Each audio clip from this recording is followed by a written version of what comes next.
Brad Spielberger joins us, Pro Football Focus, PFF_Brad. A lot of people online angling for that PFF in their Twitter handle. Brad, I'll start with the Packers. Of course, I love my beloved Packers and just got done recently watching Jordan Love at the podium talking, and every question was about Aaron Rodgers in some sort of way, which you would expect. Packers are plus 400 to win the North. That's the worst in the division. I'm just trying to figure out like where I think they will be. Obviously, they're going from Rodgers to Love, but they only won 8 games last year. They are like Packer Twitter this week. Are we rebuilding? Are we reloading? Are we readjusting? Like it's all the same. Just your view on the ceiling and I guess the floor for where the Packers can be this season with Jordan Love and all the other changes they've made in this rebuild.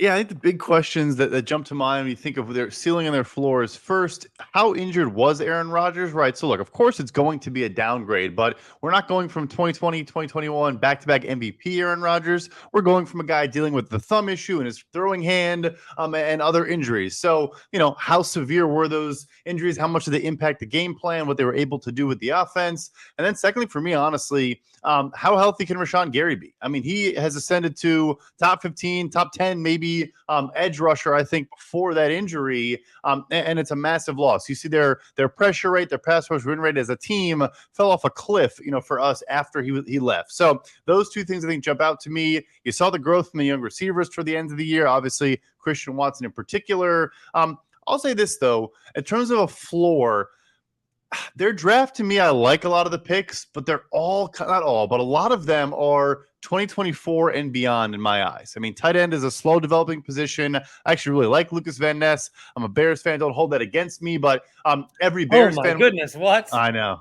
I got kicked off the show. I got kicked off. What happened? Yeah. But so I actually would have been happy with the Bears taking him. Like, I think he's a great prospect, but again, a guy where maybe they need to do some body composition change, kind of like a Rashawn Gary, I guess. And so I like the class, but to me, it's a developmental 2024 and beyond class. Is that a signal? I don't know. Is there enough that you guys have seen, or you personally, to even have any idea about what Jordan Love is? I mean, he played against the Chiefs. He played against the Eagles last year, played fine. And that's what – so I didn't think the Packers at 4-8, I didn't think they would make the playoffs, and they didn't. But Rodgers – stayed in, and the numbers were mediocre, but they gave themselves a chance to go to the playoffs. Final week of the year, they did not. I would have loved to see, since we've got him now, I would have loved to see 5 more weeks of Jordan Love. And how does he respond after a loss? How does he respond after a win? Can he stack games together? So I don't even know, we're going to be over analyzing preseason games. We're going to be, it's just, I don't know. And I don't know at what point when we'll realize or be able to determine, hey, this guy might be good, or, oh boy, the Packers made a mistake. And the big thing too is, can he adapt to seeing different looks that he has not seen before? And yes, I'm sure him and Aaron Rodgers have studied film going back, 20 some odd years, and he had a great, ecosystem around him. But I think until you do that, when you have 300-pound guys running full speed at you, it's a little bit different. So I think that experience too of all the defensive coordinators in this league giving him different coverage shells, different simulated pressure, stuff like that is going to, lead to his growth. I get why they obviously can't, bench Rodgers and not make that playoff push. Like, no one's suggesting they should have, but yeah, well, I did. But it's not a crazy thought. I wouldn't have held it against you at the time. I just, as a Bears fan, I knew they were going to rattle off 5 straight wins. It felt like a foregone conclusion. So, but yeah, the interesting thing I think will be, like you said, not even how you look. I think he has athletic ability. I think we have seen some positive flashes in the rare moments he's played. It's more like, we see when a backup comes in and they have 2 good starts. It's like, I'm trying to think of Dallas now. Is what's his name better than Dak Prescott? It's like, hey, give it a couple of weeks until defenses figure out this guy's weaknesses, and you'll realize how crazy of a question that is. Okay, that is a crazy question because now I can't even think of the guy's name. I don't know why I'm blanking on the Cowboy. He ever signed too. I know. Cowboy. Hold on. Everyone, just relax. Cowboys depth chart. Cooper Rush. Cooper Rush. How can we forget? Is Cooper Rush better than Dak? 6 months later, I had to scramble to look that up. Brad Spielberger, Pro Football Focus here. Bears, Lions. Hold on, I got an internet thing. Am I choppy to you? A little bit, not too bad though. I'll let the internet signal come back. I pay for the best internet around. It still sucks. I do too, so it should. Yeah, I have the same issue. All right, I But think it we're looks good. fine to me. All right. You mentioned you're a Bears guy, which is fine. You look at the NFC North. I don't know who wins. I mean, there's the Packer fan in me that thinks, hey, if this.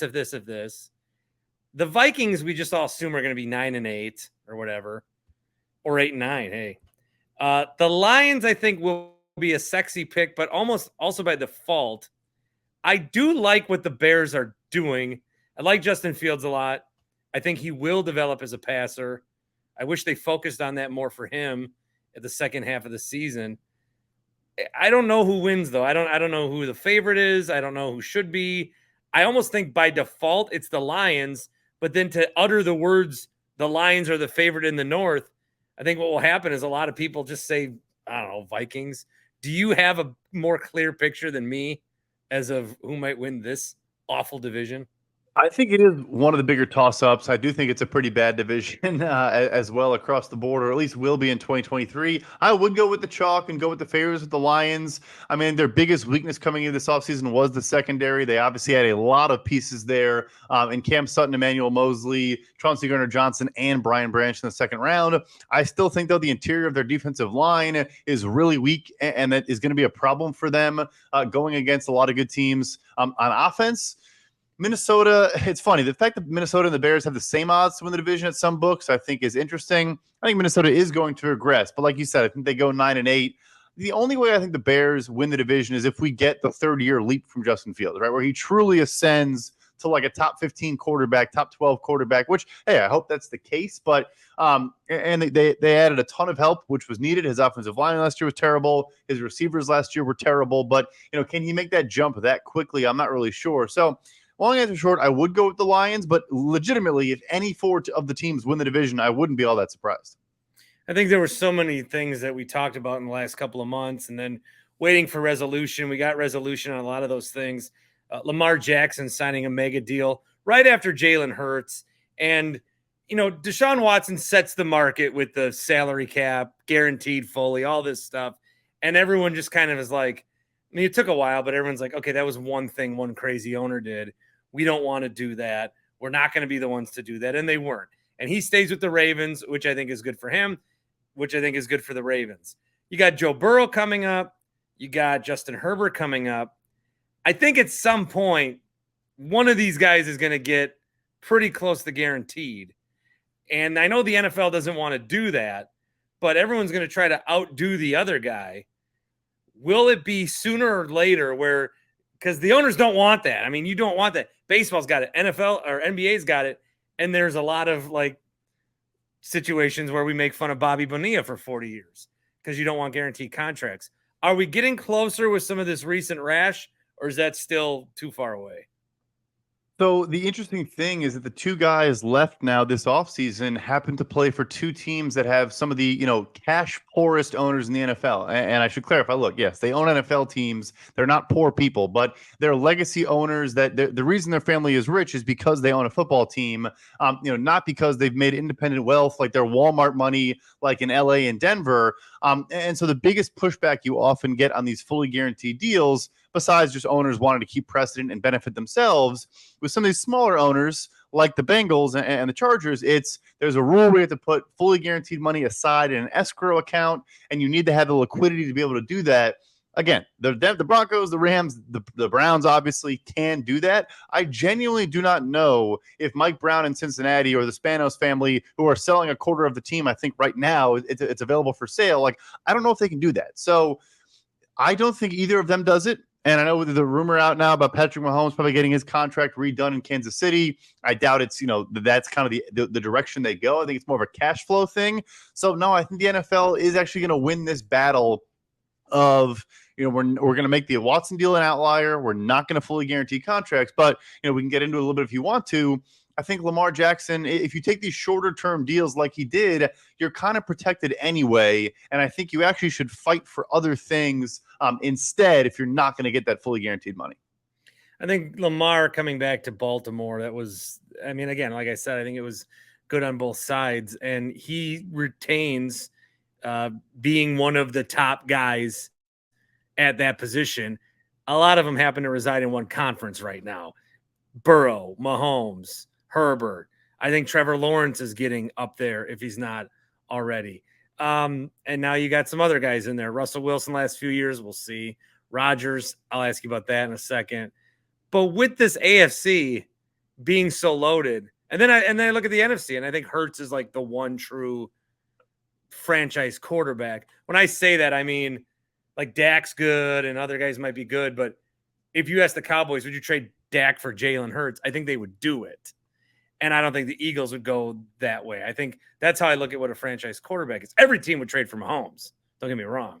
But other than that, so if it's not Chiefs in the AFC and if it's not Eagles, do you have because I just feel like we're on not that this is going to be Warriors Cavs of the NBA in the mid 2010s, but I do feel like the favorites are in pretty good position to still remain the favorites unless there's teams that I'm overlooking.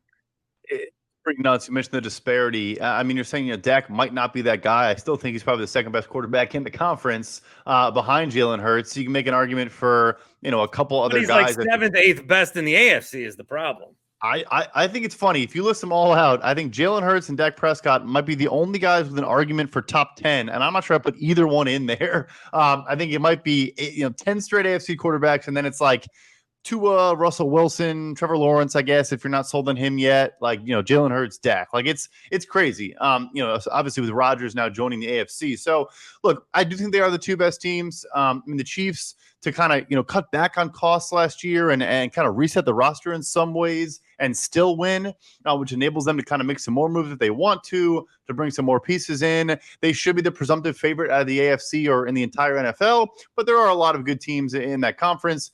In the NFC, I really do think, Dallas would be the team I would pick. I think that they address, getting Brandon Cooks and Stephon Gilmore. I think they needed veteran leadership, but also just good high floor players at wide receiver, and outside corner opposite, some good players in CeeDee Lamb and Diggs and Trevon Diggs and the secondary. So, they're the next one, and it would be because the defense just continues to be ferocious, and Dak, kind of limits the turnovers and gets back to being, more of a producer than he was last year, which I think he is capable of. But yeah, it's like you said, it's not as wide open as I think we've seen it in years past.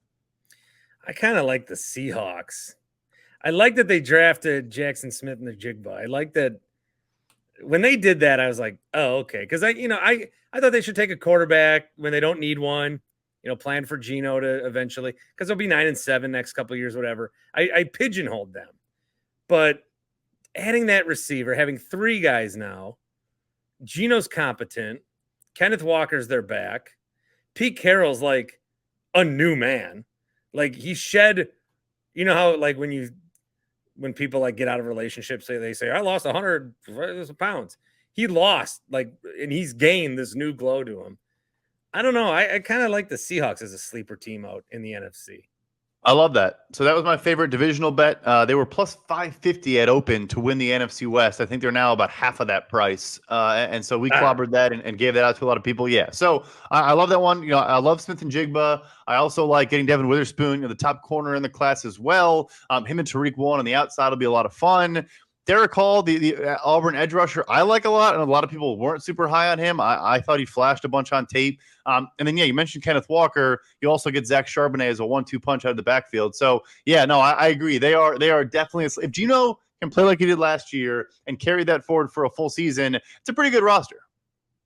The quarterback that I try not to talk about too much, we're just getting to know each other, Brad. But for a long time, I have rallied against Aaron Rodgers. And I'm a Packer fan, okay? But I've often said I want off the ride. I feel like everything's predictable. They're going to go 11-5, whatever, losing the playoffs. The off-the-field stuff just got to be overwhelming. And it's not even like who he is. It's how he is everywhere. And it got to be annoying. there's a part of me that's out of sight, out of mind with him as a Packer fan, but there's a big intrigue onto how he'll do with the Jets. I got some Packer fans saying they think he's going to go scorched earth, and I want to say, no, he won't. But I think that's just me being like, that's what I like. I don't want him to succeed. The Jets schedule, though, I mean, it's almost impossible. They play the AFC East, which is going to be tough. I mean, they have a really tough schedule when it comes to the AFC, just alone. How does that go? How does the AFC go with an Aaron Rodgers-led Jets team in it? Yeah, like I think their roster on paper is a really, really talented roster. One of the best defenses in the NFL last year that is young, that lost very, very few pieces, and they even added some more. I like Will McDonald, their first round pick out of Iowa State. I think is a good, productive edge rusher that will impact 2023.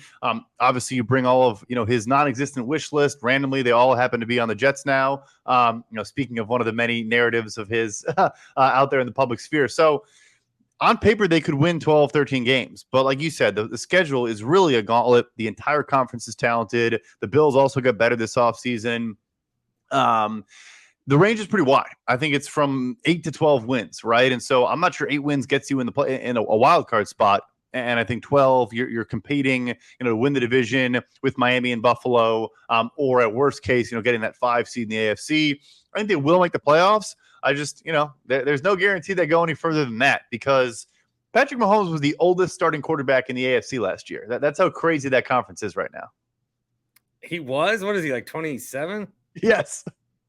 Oh, my God. Yeah, it's my favorite stat from last year. Oh, geez. It's funny, too, because you work for Pro Football Focus. You do stuff at overthecap.com. I'm talking to you about football. At one point, I think you said escrow account. I think it's like funny in sports that we end up talking a lot about things that aren't the game. I know all these different muscles of the body that I don't care to know, but I do from injuries. And then with the salary cap stuff, like you obviously find an interest in that. I play Madden, man, and I play like 3 games. I'm like, screw this. And then I'm simming and doing all the contracts and stuff. And it's so weird because I remember like the one day a year, my dad was a teacher, and there was one day a year where the local paper would print all the teachers' salaries because they're public employees. And we'd be like, oh my God, this guy makes this guy makes this. But in sports, man, it is just such a part of it. And we know how much they make. It matters when we're talking about trades with different leagues. It's just wild that you have to like know math or learn math or care about it. I'm just kind of, with your interest on it, it's just so fascinating that like to some, yeah, the on the field stuff is always the best. But even in the NBA, the off season's better than the regular season because of trades and all that stuff. Why? Why do we all pretend like we like sports and really we kind of just like numbers? Is that as simple as that? It's right up my alley. No, it's a great question. I think for me, too, there is a connection between the two where you mentioned NBA, because I totally agree. The trade deadline and the offseason. I think part of it also is like, if I move this piece here, what could they then look like on the field? So part of it is, and I want to think about the transaction. I want to think about how these two parties, move the pieces around and get the money to work and all these things and what draft picks are going that way and what could those picks become. But then the final piece is, and then what does that look like on the field itself? The NFL it's fascinating because I also think it matters so much more than other sports. In the NBA, if you don't have a top 10 player on the roster, you're irrelevant, right? Like, whereas, yes, obviously if you have Patrick Mahomes, things become a whole lot easier.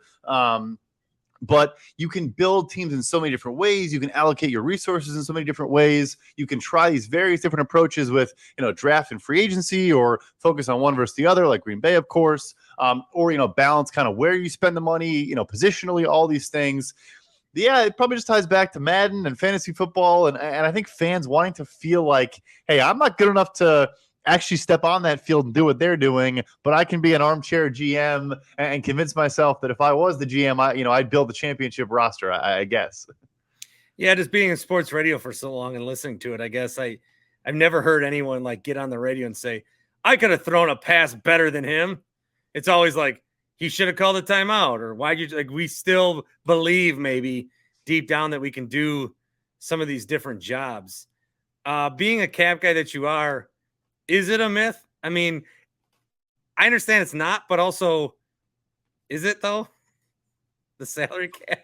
What I usually say is, which I get is kind of makes no sense, but like the salary cap itself is not a myth. It's not fake. It's a real constraint, but player contracts are fake, right? Like there's so many different ways to manipulate the deals. As obviously Green Bay has put on a clinic for fans if they want to know about that. They've given you a lot of education the last couple off seasons in that realm.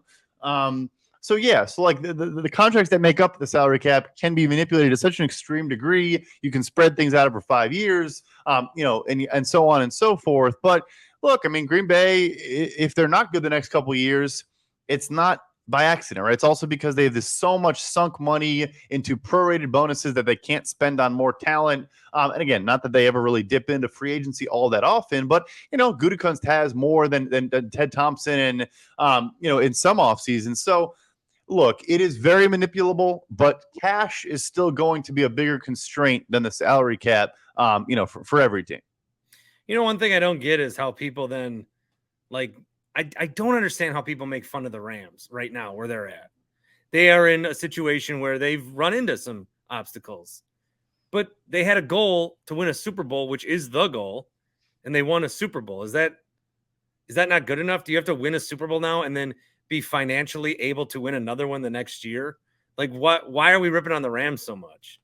No, I think it's fair. Like the ultimate goal, of course, is to build a sustainable winner that can be a quote unquote dynasty and always be competitive. Sure, that's the ideal situation. But if you're the Rams and you're saying we have a bunch of generational players that might be around for 3 more years, the one thing we're missing is the most important position in all of sports at quarterback. Yeah, even the guy we're going to bring in might only be around for 3-4 more years. Obviously our old friend Matthew Stafford and his various injuries and all that is always going to be a factor. But I would say you can't make fun of them because they won the ring. If they didn't, I'm sure everyone would be making a whole lot more jokes, but they're a good example, right? They had to do this offseason. They were going to, if they try to keep prolonging this and pushing money down the road and keeping players around, they wouldn't have been competitive for years. Now they're going to stink this year, but I think they could be pretty good, quicker than if they tried to kind of just chase 500 and put Band-Aids on an open heart wound in LA.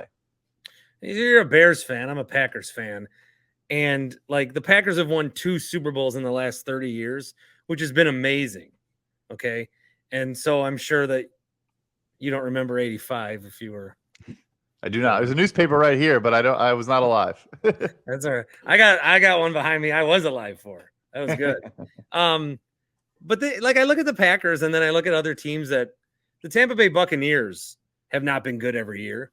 They won 2 Super Bowls in the last 30 years. The Giants have not been good every year. They won a couple Super Bowls in the last couple of years. I just want to tell you, as a Bears fan who struggles year to year, like the grass ain't that much greener. We got the Super Bowls, but I got 15, 20 more heartbreaking playoff losses than you could ever imagine. So keep it all in perspective. I could not be less sympathetic to your pain if I tried. No, it's funny actually because I've had this conversation with other Packers podcasts or Green Bay radio stuff like that. I'm weird. I would love for my team to be in playoff contention every year, but maybe you don't get the Super Bowl that often. There's always the hypotheticals. Like, all right, out of 20 seasons, let's say you can go 12-4 and all 20, but you never win a Super Bowl, or you have a losing record in 19 of them, but you win 1 Super Bowl. I'm voting for the 20 winning seasons. And I know I take the Super Bowl. Yeah, I know. I'm probably You're not putting newspapers up behind you of going 20 straight years with 10 wins. I'd be hanging them up all over the place. Just division banners all over. Oh God. Well, we'll disagree on that. But good to talk to you, Brad Spielberger, Pro Football Focus, PFF_Brad on Twitter. Great insight, man, and good to chat. Yeah, nice to meet you, and I appreciate you having me on.